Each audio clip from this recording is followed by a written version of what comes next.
మనం మామూలుగా పూజ చేసేటప్పుడు కానీ ఎక్కడైనా ఆడవాళ్ళు తలలో పెట్టుకోవడానికి కానీ ఏం కొనుక్కుంటాము? కొనుక్కుంటాం కదా. మనం పూలల దగ్గరికి పోతే అమ్మవాళ్ళు ఎలా అడుగుతారు? ఒక మూర పూలి లేకుంటే బార పూలివు అని అడుగుతామా లేదా? అడుగుతాం కదా. మూర క్యూబిట్ అంటే ఎలా చూపించాలి మరి? ఏమంటాం దీన్ని? ఏమంటాం? Very good, cubit. మూర. మరి మన దగ్గర పూలు ఉన్నాయి కదా, ఇవి ఎన్ని క్యూబిట్లు ఉన్నాయి? మెజర్ చేద్దామా? ఎన్ని క్యూబిట్లు ఉన్నాయి? Very good. ఎన్ని క్యూబిట్లు ఉన్నాయి? 1 క్యూబిట్. ఒక మూర పూలు ఉన్నాయి కదా, మూర పూలు ఉన్నాయి కదా. క్యూబిట్ అంటే ఎలా మెజర్ చేయాలి చూపించండి ఒకసారి. మన ఇక్కడ లాస్ట్ ఫింగర్ ఎండింగ్ నుంచి మన మోచేయి వరకు చూపించండి అందరూ. క్యూబిట్, మూర. ఇక్కడ మనము హ్యాండ్ స్పాన్ అంటే ఎలా మెజర్ చేయాలి?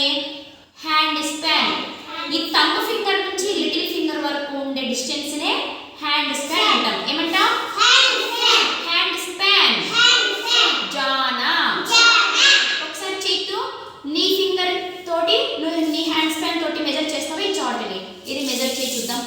1 2 3 4 5 6 7. Very good. ఎన్ని హ్యాండ్ స్పాన్ ఉంది మన చార్ట్? 7 హ్యాండ్ స్పాన్ ఉంది. చేతుది చిన్న చేయి కాబట్టి ఎక్కువ వచ్చినాయి నెంబర్స్. నాకు పెద్ద చేయి కొంచెము. నాతో ఎన్ని హ్యాండ్ స్పాన్ వస్తుందో చార్ట్ చూద్దామా? మెజర్ చేయండి మరి.